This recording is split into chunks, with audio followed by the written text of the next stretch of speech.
बिस्मिल्लाहिर्रहमानिर्रहीम। मैं हूं सलमान आबिद। आजकल कौमी सियासत के अंदर पाकिस्तान तहरीक इंसाफ के जो 11 अरकान कौमी असम्बली हैं, उनके इस्तीफ़े स्पीकर समेत इलेक्शन कमीशन ने मंजूर करके बाकायदा डी नोटिफाई कर दिए गए हैं उन नशिस्तों को। तहरीक इंसाफ जिसने रिजीम चेंज के बाद इज्तिमाई तौर पर कौमी असम्बली से इस्तीफ़े दिए थे, लेकिन कौमी असम्बली के स्पीकर ने उन इस्तीफ़ों को कबूल करने से इनकार कर दिया था और कहा था कि जब तक एक एक फ़र्द आकर उनसे बराह रास्त मुलाकात नहीं करेगा, उन्हें अपनी इस्तीफ़े की तस्दीक नहीं करेगा, वो ये इस्तीफ़े कबूल नहीं करेंगे। लेकिन अब अचानक 11 इस्तीफ़ों का मामला इलेक्शन कमीशन की तरफ से फौरी मंजूरी और उसके बाद फिर ज़िमनी इंतखाबात। अब कौमी सियासत में ये सवाल ज़ेरे बहस है कि क्या वाकई ज़िमनी इंतखाबात होंगे या मुल्क में नए इंतखाबात का माहौल पैदा किया जाएगा। बड़ी दिलचस्प बात यह है कि हुकूमत ने, कौमी असम्बली के स्पीकर ने और इलेक्शन कमीशन ने बड़ी होशियारी के साथ जो 11 इस्तीफ़े मंजूर किए हैं, इनमें से ज़्यादातर वो लोग शामिल हैं जिनकी जीत का मार्जिन 500 वोटों से लेकर 2-2.5 हज़ार वोटों तक था। यानी जो बड़े क्लोज मैच हुए थे, इसमें ज़्यादातर नशिस्तें खैबर पख्तूनख्वा की और 2 नशिस्तें पंजाब की और 2 नशिस्तें शायद सिंध की हैं, लेकिन बाकी जो 7 नशिस्तें हैं वो ज़्यादातर जो है खैबर पख्तूनख्वा से ताल्लुक़ थी। अब सवाल ये है कि इस वक्त जो कहा जा रहा है कि ज़िमनी इंतखाबात, तहरीक इंसाफ ने इन 11 इस्तीफ़ों की मंजूरी पर अदालत से रुजू कर लिया और बाकायदा पटिशन दाखिल कर दी है। उनका मौक़िफ़ ये है कि हमने तो इज्तिमाई तौर पर इस्तीफ़े दिए थे और हमारे यकमुश्त सारे इस्तीफ़े कबूल करने की बजाय ये किस्तवार इस्तीफ़े क्यों कबूल किए जा रहे हैं और इसके पीछे सियासत क्या है। लेकिन साथ साथ तहरीक इंसाफ ने बरमला ये कह भी दिया है कि अगर इन नशिस्तों पर ज़िमनी इंतखाबात होते हैं तो तहरीक इंसाफ मैदान खाली छोड़ने की बजाय इन नशिस्तों पर दोबारा इलेक्शन लड़कर जीत कर आएगी।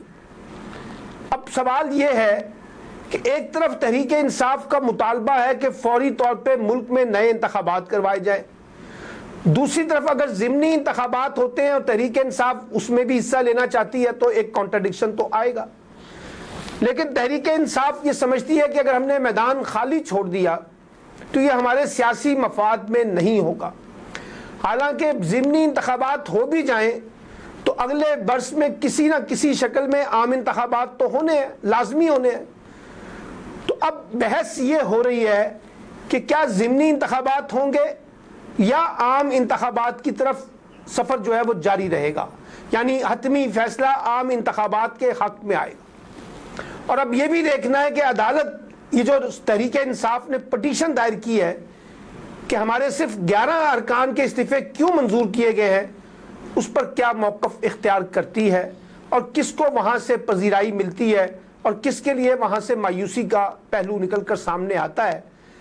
लेकिन इस वक्त कौमी सियासत एक अजीब व गरीब मखमसे का शिकार हो चुकी है। एक तरफ कहा जाता है कि हम नए इंतखाबात की तरफ बढ़ रहे हैं, मुतालबा नए इंतखाबात का है, दूसरी तरफ PDM और उनकी इत्तेहादी जमातें किसी सूरत में फौरी इंतखाबात की हामी नहीं है और वो कह रही हैं कि इंतखाबात अपने वक्त पर अपने मुकर्रर शेड्यूल के मुताबिक होंगे। एक तरफ अरकान असम्बली जिनके इस्तीफ़े कबूल नहीं किए जा रहे थे, अब उनके इस्तीफ़ों के कबूल करने के बाद ज़िमनी इंतखाबात का माहौल। और कहा यह जाता है कि इन इस्तीफ़ों को कबूल करने की वजह यह भी थी कि कहीं अगर ये इस्तीफ़े कबूल नहीं होते तो तहरीक अदम एतमाद का सामना भी हुकूमत को करना पड़ सकता था। लेकिन ये कॉन्ट्रडिक्शन है क्योंकि आज भी शहबाज शरीफ की हुकूमत जो है वो 2 वोटों की बुनियाद के ऊपर खड़ी है। अगर आज उनका एक इत्तेहादी बीच में से आउट हो जाए तो वज़ीर आज़म शहबाज शरीफ साहब एतमाद का वोट नहीं ले सकेंगे। कहा जा रहा है कि एक स्ट्रैटेजी ये भी है नए इलेक्शन की कि अगर हुकूमत नहीं मानती تو وزیر اعظم کے خلاف تحریک عدم اعتماد پیش کر دی جائے، یا صدر جو ہیں وہ وزیر اعظم سے کہیں کہ آپ اسمبلی سے اعتماد کا ووٹ حاصل کریں، اور اس صورت میں اعتماد کا ووٹ ملے گا نہیں، جس طرح سے ہم ایم کیو ایم کے تیور دیکھ رہے ہیں اور باقی جماعتوں کے. تو یہ بھی ایک اسٹریٹجی کا پارٹ ہو سکتا ہے کہ اگر کسی نے یہ طے کر لیا کہ انتخابات ہی کروانے ہیں تو اس کا پھر طریقہ کار بھی ڈھونڈا جا سکتا ہے.